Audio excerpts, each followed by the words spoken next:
మా latest videos కోసం మా ఈ తెలుగు న్యూస్ ఛానల్ సబ్స్క్రైబ్ చేసి గంట సింబల్ యాక్టివేట్ చేసుకోండి. రేపే శుక్రవారం నిర్జల ఏకాదశి పరమ పవిత్రమైన రోజు. 5 గంటల నుండి 6 గంటల 45 నిమిషాల లోపు గుమ్మం దగ్గర ఈ ఆకును పెట్టండి. గుమ్మం దగ్గర ఈ ఆకును పెట్టడం వలన అద్భుతమైన ఫలితాలు వస్తాయి. మీ కష్టాలన్నీ కూడా పోతాయి. మీరు కోటీశ్వరులుగా అవుతారు. అంతేకాకుండా లక్ష్మీదేవి అనుగ్రహం కూడా లభిస్తుంది. గుమ్మం దగ్గర ఈ ఆకును పెట్టడం వలన అన్ని రకాల సమస్యలు పోతాయని పరిహార శాస్త్రంలో ఉంది. గుమ్మం అనేది లక్ష్మీదేవి స్వరూపం. గుమ్మం దగ్గర చేసే పరిహారాలకు 100కు 100% ఫలితాలు వస్తాయి. కాబట్టి శుక్రవారం రోజు గుమ్మం దగ్గర ఈ పరిహారం చేసుకుంటే అద్భుతమైన ఫలితాలు వస్తాయి. శుక్రవారం అనేది లక్ష్మీదేవికి ఎంతో ఇష్టమైన రోజు. ఈ రోజు లక్ష్మీదేవి ముందు చిన్న దీపం పెట్టినా చాలు, ఎంతో పుణ్యం లభిస్తుంది. శుక్రవారం రోజు తప్పనిసరిగా కొన్ని నియమాలు పాటించాలి. శుక్రవారం రోజు పాలను తాగాలి లేదా పాలతో చేసిన పదార్థాలు తినాలి. అలా తినటం వలన అష్టైశ్వర్యాలు సిద్ధిస్తాయి. అంతేకాదు శుక్రవారం పూట కొన్ని తప్పు పనులు చేయకూడదు. శుక్రవారం రోజు ఈ పనులు చేస్తే దరిద్రదేవత పట్టి పీడిస్తుంది. చేతిలోని ధనమంతా ఖర్చయిపోతుందని శాస్త్రాలలో ఉంది. శుక్రవారం రోజు ఎట్టి పరిస్థితుల్లోనూ కూడా చిక్కుడుకాయ కూరను తినకూడదు. ఈ విషయం చాలామందికి తెలియదు. కానీ శుక్రవారం రోజు చిక్కుడుకాయలను ఏ రూపంలో తిన్నా లక్ష్మీ అనుగ్రహం తగ్గిపోతుంది, ఐశ్వర్యము హరించుకుపోతుంది. అంతేకాదు ఇంట్లో పాత సామాన్లను, చెత్తను శుక్రవారం రోజు తీసి బయట పడేయకూడదు. ఇంట్లో బూజులు దులపకూడదు. ఇంట్లోని ధనాన్ని శుక్రవారం రోజు బయటకు పంపకూడదు. అంటే అప్పుగా ఇవ్వకూడదు. ఇచ్చిన ఆ అప్పు తిరిగి రాదు. అలాగే శుక్రవారం పూట గోర్లు జుట్టు కూడా కత్తిరించకూడదు. శుక్రవారం రోజు చక్కగా ఉదయాన్నే లేచి స్నానం చేసి గుమ్మానికి పసుపు కుంకుమ బొట్లు పెట్టి అమ్మవారి ముందు దీపం వెలిగించుకోవాలి. ఇలా వెలిగించిన దీపంలో 2 లవంగాలను వేయాలి. ఇలా వేయటం వలన లక్ష్మీదేవి అనుగ్రహం కలుగుతుంది. లవంగాలు ధనాన్ని సూచిస్తాయి కనుక లవంగాలు వేసి దీపం పెడితే ఐశ్వర్యంతో పాటు అభివృద్ధి కలిగి వస్తుంది. ఎవరైతే కష్టాల నుండి బయటపడి ధనవంతులుగా మారాలని ఆశపడుతూ ఉన్నారో వారు ఈ శుక్రవారం రోజు గుమ్మం దగ్గర ఈ ఆకును పెడితే చాలు కోటీశ్వరులుగా మారిపోతారని శాస్త్రాలు చెప్తూ ఉన్నాయి. మరి ఈ శుక్రవారం రోజు గుమ్మం దగ్గర ఏ ఆకును పెట్టాలి అనే విషయాన్ని ఇప్పుడు మనం ఈ వీడియోలో వివరంగా తెలుసుకుందాము. అంతకన్నా ముందు ఒక పవిత్ర కథను విందాం. ఫ్రెండ్స్, ముందైతే కామెంట్ బాక్స్లో శ్రీమాత్రే నమః అని కామెంట్ చేయండి. అలాగే మా ఛానల్ని కూడా సబ్స్క్రైబ్ చేసుకొని ఈ వీడియోకి ఒక లైక్ కొట్టడం మర్చిపోవద్దు. ఒకానొకప్పుడు ఒక గ్రామంలో ఒక రైతు ఉన్నాడు. అతను పేదవాడు. ఆ రైతు ఒక అమ్మాయిని పెళ్లి చేసుకున్నాడు. చాలా కాలం గడిచినప్పటికీ వారికి పిల్లలు పుట్టలేదు. పిల్లల కోసం అతను మరొక అమ్మాయిని పెళ్లి చేసుకున్నాడు. దేవుడి దయ వల్ల అతని చిన్న భార్యకు ఒక ఆడపిల్ల పుట్టింది. ఆ పాప చూడడానికి అందమైన దేవదూతలా కనిపించింది. రైతు ఆ పాపను అల్లారు ముద్దుగా పెంచుకున్నాడు. ఆ చిన్నారికి మేఘన అని పేరు పెట్టాడు. మేఘన వచ్చి రాణి మాటలతో ముద్దుగా ఆ రైతును నాన్న అని పిలుస్తోంది. అతని పెద్ద భార్య దాన్ని సహించలేకపోయింది. మేఘన తల్లి ఇంట్లో అన్ని పనులు చేస్తుంది. రైతు అతని పెద్ద భార్య పొలంలో పనులు చేస్తారు. ఒకరోజు అతని చిన్న భార్య సరుకులు తీసుకురావడానికి బజారుకు వెళ్ళింది. రైతు పెద్ద భార్య పాప ఒక్కతే ఇంట్లో ఉందని తనను నాతో తీసుకువెళ్ళి జాగ్రత్తగా చూసుకుంటాను అని రైతుతో చెప్పి పాపను తీసుకుని పొలానికి వెళ్ళింది. ఇదే సరైన సమయంగా భావించి ఆ పాపను ఎలాగైనా వదిలించుకోవాలని అనుకుంది. వెంటనే పక్కనున్న అడవికి వెళ్ళి పాపను అక్కడ వదిలేసి తను ఇంటికి వెళ్ళిపోయింది. అడవి జంతువులు పాపను తినేస్తాయని ఆమె అనుకుంది. తల్లి అడవిలో పడవేసిన తర్వాత మేఘన భయంతో బాగా ఏడ్చింది. తన పిల్ల అవ్వటం వల్ల ఎక్కువ దూరం నడవలేకపోయింది. కొద్ది దూరం నడిచిన తర్వాత అడవిలో ఒక చోటుకు చేరుకుంది. అక్కడ ఒక చెట్టు మీద ఒక ఆడకోతి తన పిల్లలతో కలిసి నివసిస్తుంది. అదే చెట్టు కింద ఒక గుడిసె ఉంది. దాంట్లో ఒక సాధువు ఉండేవాడు. కానీ ప్రస్తుతం అతను ఆ గుడిసెలో లేడు. భిక్ష కోసం బయటకు వెళ్ళాడు. ఆ ఆడకోతిని అతను పెంచుకుంటున్నాడు. ఆ కోతి మేఘనను చూసింది. ఆకలితో ఏడుస్తున్న పాప దగ్గరకు వెళ్ళి ఒక పండును తినిపించింది. తర్వాత ఆ కోతి మేఘనను ఎత్తుకుని ఆడించింది.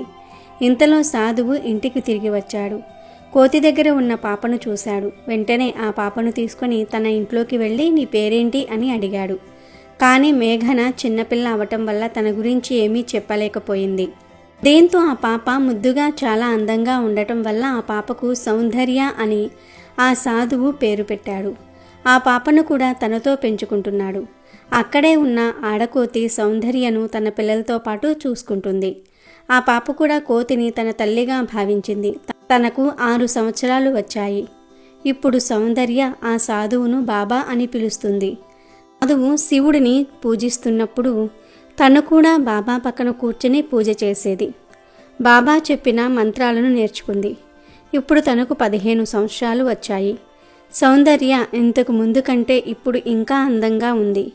ఒకరోజు సాధువు సౌందర్యతో, తల్లి, నేను కొన్ని రోజులు ఇక్కడ ఉండటం లేదు. భిక్ష కోసం వేరొక ఊరికి వెళ్తున్నాను. అంతవరకు ఈ కోతి నిన్ను కాపాడుతుంది. నీకు అవసరమైనవన్నీ తెచ్చిపెడుతుంది. నువ్వు మాత్రం ఎట్టి పరిస్థితుల్లో ఈ గుడిసె నుండి బయటకు రాకు అని చెప్పి వెళ్ళిపోయాడు. అప్పటి నుండి సౌందర్య బాబా స్థానంలో కూర్చొని శివుడికి పూజ చేస్తుంది. ఆడకోతి దాని పిల్లలు చుట్టూ కూర్చుని ఆమె చదివే మంత్రాలను వింటూ ఉండేవారు. ఒకరోజు ఆహారం తయారు చేసిన తర్వాత సౌందర్య పూజ చేసుకుంటుంది. అప్పుడు ఒక కోతి పిల్ల ఆడుకుంటూ పొరపాటున ఆమె తయారు చేసిన ఆహారాన్ని కింద పడేసింది. దాంతో ఆమెకు కోపం వచ్చి, నువ్వు చాలా తప్పు చేశావు, నీ వల్ల ఆహారం అంతా నాశనమయ్యింది అని తిడుతూ ఆ కోతి పిల్లను చిన్నగా కొట్టింది. దీంతో దానికి కోపం వచ్చి అక్కడే ఉన్న నీళ్లను తీసుకుని వెలుగుతున్న పొయ్యిలో విసిరేసింది. దాంతో నిప్పు ఆరిపోయింది. మళ్ళీ భోజనం తయారు చేసుకునే అవకాశం లేకుండా పోయింది. ఆ పూటంతా ఆకలితోనే ఉన్నారు. సాయంత్రం సౌందర్య గుడిసె నుండి బయటకు వచ్చి ఏవైనా పండ్లు దొరుకుతాయేమోనని వెతికింది. కొంత దూరం వచ్చాక ఆమెకు ఇంకొక గుడిసె కనిపించింది. వెంటనే అక్కడికి వెళ్ళి ఆ ఇంట్లో ఉన్న ముసలావిడను జరిగిన విషయం చెప్పి నాకు కొంచెం నిప్పు ఇస్తారా అని అడిగింది. నిజానికి ఆ ముసలావిడ ఒక మంత్రగత్తె. ఆ ముసలావిడ పాపను చూసి ఆమె మనసులో, ఈ అమ్మాయి చాలా అందంగా ఉంది, తినడానికి చాలా రుచిగా ఉంటుంది. నేను మనుషులను తిని చాలా రోజులయ్యింది. ఈరోజు ఎలాగైనా ఈ అమ్మాయిని తినాలి. కొద్దిసేపు ఆగితే నా కొడుకు ఇంటికి వస్తాడు. అప్పటి వరకు ఏదో ఒకటి చేసి ఈ అమ్మాయిని ఇక్కడే ఉంచాలి అనుకుంది. అప్పుడు ఆమెతో ముసలావిడ, తప్పకుండా నీకు నిప్పు ఇస్తాను, కానీ నేను ముసలిదాన్ని అవ్వటం వల్ల నాకు ఓపిక లేదు. ఇక్కడ కొంచెం ధాన్యం ఉంది, దీన్ని దంచి పొడి చేసి ఇస్తావా అని ఆ పాపను అడిగింది. వెంటనే సౌందర్య దాన్ని దంచి పొడి చేసి ఇచ్చింది. అలా ఆ ముసలావిడ మరికొన్ని పనులు చెప్పి చేయించుకుంది. కాసేపటి తర్వాత సౌందర్య, నేను ఇప్పటికే వచ్చి చాలాసేపు అయ్యింది, మీకు మంటను ఇవ్వటం ఇష్టం లేకపోతే ఇవ్వకండి, నేను వెళ్ళిపోతాను అని చెప్పింది. అప్పుడు ఆ మహిళ, అలా ఎందుకు మాట్లాడుతున్నావు? నువ్వు నాకు చాలా నచ్చావు, నువ్వు చాలా మంచిదానివి, ఇదిగో తీసుకో అని చెప్పి మండుతున్న ఒక కర్రను ఇచ్చింది. అలాగే కొన్ని గింజలను ఇచ్చి వీటితో ఆడుకుంటూ ఇంటికి వెళ్ళు అని చెప్పింది. సంతోషంగా సౌందర్య ఆ గింజలను తీసుకొని ఆడుకుంటూ దారిలో చల్లుకుంటూ ఇంటికి వెళ్ళింది. ఆ మంత్రగత్తె ఆమె కొడుకు ఇంటికి వచ్చాక వాడిని తిట్టి ఆ గింజలను చూస్తూ వెళ్ళి ఆ అమ్మాయిని తీసుకుని రమ్మని చెప్పింది. ఇంకొక వైపు సౌందర్య తెచ్చుకున్న మంటను ఉపయోగించి భోజనాన్ని వండుకొని తిని నిద్రపోయింది. కాసేపటి తర్వాత ఆ మహిళ కొడుకు దారి కనిపెట్టి అక్కడికి వచ్చి గుడిసె తలుపును పగలగొట్టడానికి ప్రయత్నించాడు. వాడి చేతికి ఉన్న ఒక పెద్ద గోరు ఆ తలుపులో ఇరుక్కుంది. కానీ ఆ తలుపు చాలా బలంగా ఉండటం వల్ల పగలలేదు. దీంతో నిరాశగా తిరిగి వెళ్ళిపోయాడు. తెల్లారిన తర్వాత సౌందర్య తలుపు తెరిచింది. అప్పుడు అందులో ఇరుక్కున్న గోరు ఆమె అరచేతిలో గుచ్చుకున్నది.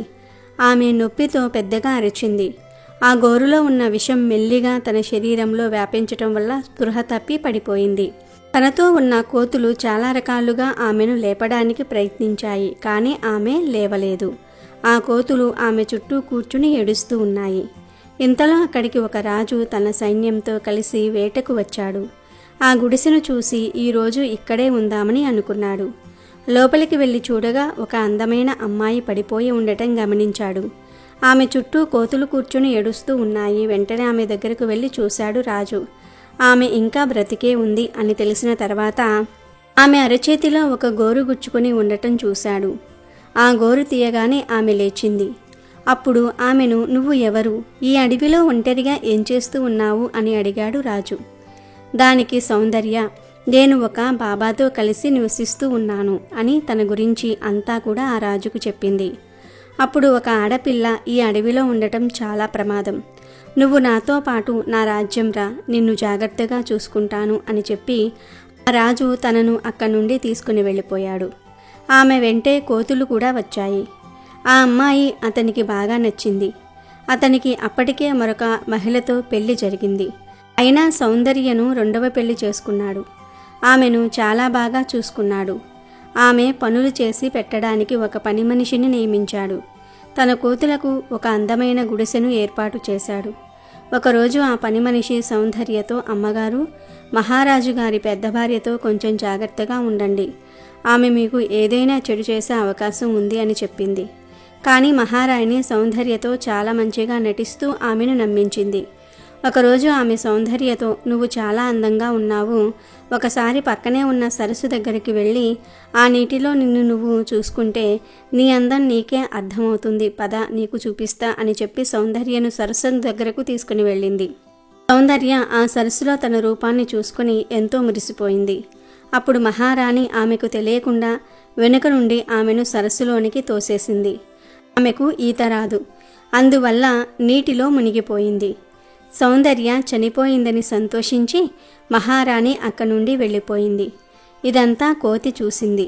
మరోపక్క మహారాజు కోట అంతా వెతికినా సౌందర్య కనపడకపోవటంతో మహారాణి దగ్గరకు వెళ్ళి, నువ్వు ఆమెను ఏమైనా చేశావా అని అడిగాడు.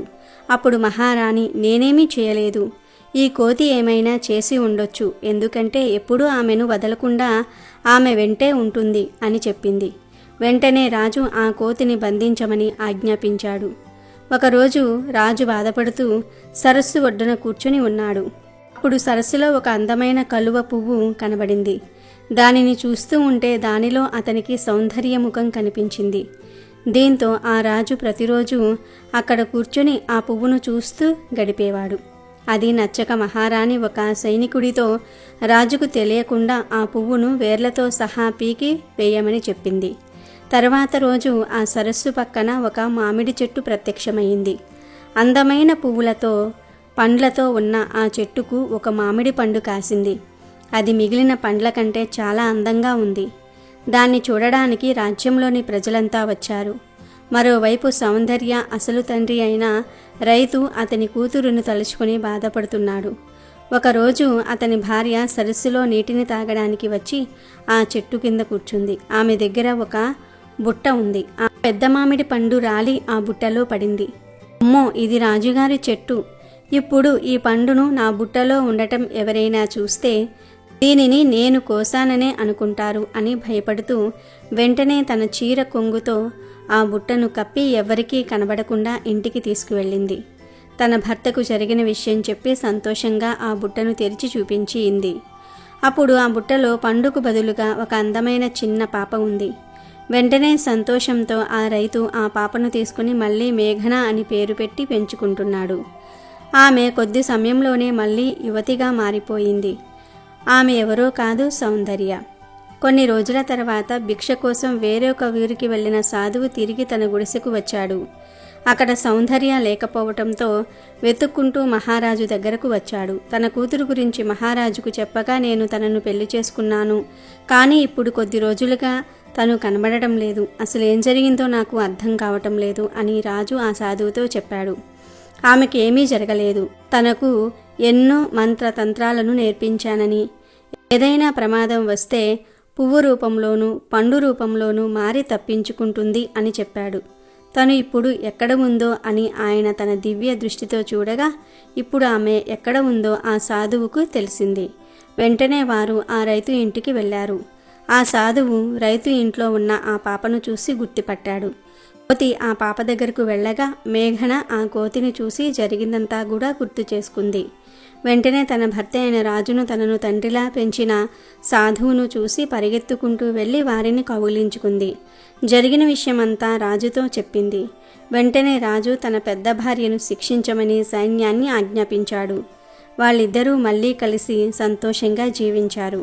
వీడియోలోకి వస్తే మీకు ఉండే కష్టాలు పోవాలన్నా, మీ ఇల్లు మీకు అనుకూలించాలన్నా, ఇంట్లో ఉండే చెడంతా కూడా పోవాలన్నా చక్కగా శుక్రవారం రోజు సాయంత్రం 5 గంటల నుండి 6 గంటల 45 నిమిషాల్లోపు గుమ్మం దగ్గర ఒక ఆకును పెట్టమని శాస్త్రం చెప్తుంది. మరి ఆ ఆకు ఏమిటి అంటే జిల్లేడు ఆకు. జిల్లేడు ఆకుకు ఎన్నో విపరీత శక్తులు ఉంటాయి. మన కష్టాలను తొలగించి మనల్ని కష్టాల నుండి బయటపడేయగలిగే శక్తి జిల్లేడు ఆకుకు ఉంది. జిల్లేడు ఆకులో లక్ష్మీదేవి మరియు గణపతి కొలువై ఉంటారు. జిల్లేడు ఆకుతో ఎటువంటి పరిహారాలు చేసినా 100కు 100% ఫలితాలు వస్తాయి. కనుక ఈ శుక్రవారం రోజు చక్కగా సాయంత్రం ఇప్పుడు మనం చెప్పుకున్న సమయంలో ఒక జిల్లేడు ఆకును తెచ్చుకొని ఆ ఆకును ఒక ప్లేట్లో పెట్టండి. ముందు ఆకును పసుపు నీటితో కడిగి తర్వాత ప్లేట్లో పెట్టండి. తర్వాత ఈ ప్లేట్లో పెట్టిన ఆకు మీద పిడికెడంత గల్లులుప్పు కూడా వేయండి. అంటే ఆకు మీద ఎంత ఉప్పు పడితే అంత ఉప్పు వేయండి. ఎందుకంటే ఉప్పు అనేది లక్ష్మీదేవి స్వరూపం. ఉప్పు పాల సముద్రం నుండి పుట్టింది. ఉప్పు మన తలరాతలను మార్చగలదు, కష్టాలను తొలగించగలదు. కనుక ఉప్పు వేయండి. తర్వాత ఉప్పు మీద 7 మిరియాలను కూడా వేయండి. మిరియాలు నల్లగా ఉంటాయి. మన సమస్యలను తొలగించి మన సుడిని తిప్పేసే శక్తి మిరియాలకు ఉంది. కనుక ఉప్పు మీద మిరియాలు వేసి ఆ పైన చిటికెడు పసుపు కుంకుమ వేసి ఆ తర్వాత ఈ ప్లేట్ను తీసుకుని వెళ్ళి మీ ఇంటి మెయిన్ డోర్ గుమ్మానికి కుడివైపున పెట్టండి. పెట్టి అలా వదిలివేయండి చాలు. ఇలా పెట్టిన ఆకును 24 గంటల వరకు కదపకుండా అలా వదిలివేయండి. మళ్ళీ మరునాడు సాయంత్రం ఈ ప్లేట్లోని ఆకును తీసేసి మీ ఇంటి చుట్టూ పక్కల్లో ఈ జిల్లేడు ఆకును, మిరియాలను, పసుపు కుంకుమలను పాతిపెట్టేయండి. అంతే. ప్లేట్ను కడిగేసి ఇంట్లో వాడుకోవచ్చు. ఇలా ఈ శుక్రవారం రోజు ఈ చిన్న పరిహారం చేస్తే మీకు ఎంత పెద్ద కష్టాలు ఉన్నా తొలగిపోతాయి. ధన సమస్యలు పోతాయి. ధన లాభాలు కలుగుతాయి. ధన ద్వారాలు కూడా తెరుచుకుంటాయి. విపరీత ధనలాభం కలుగుతుంది. లక్ష్మీదేవి అనుగ్రహం కలిగి ధనం మీ వైపు అట్రాక్ట్ అవుతుంది. కనుక మీరు కూడా శుక్రవారం పూట జిల్లేడు ఆకుతో ఈ చిన్న పరిహారం చేయండి.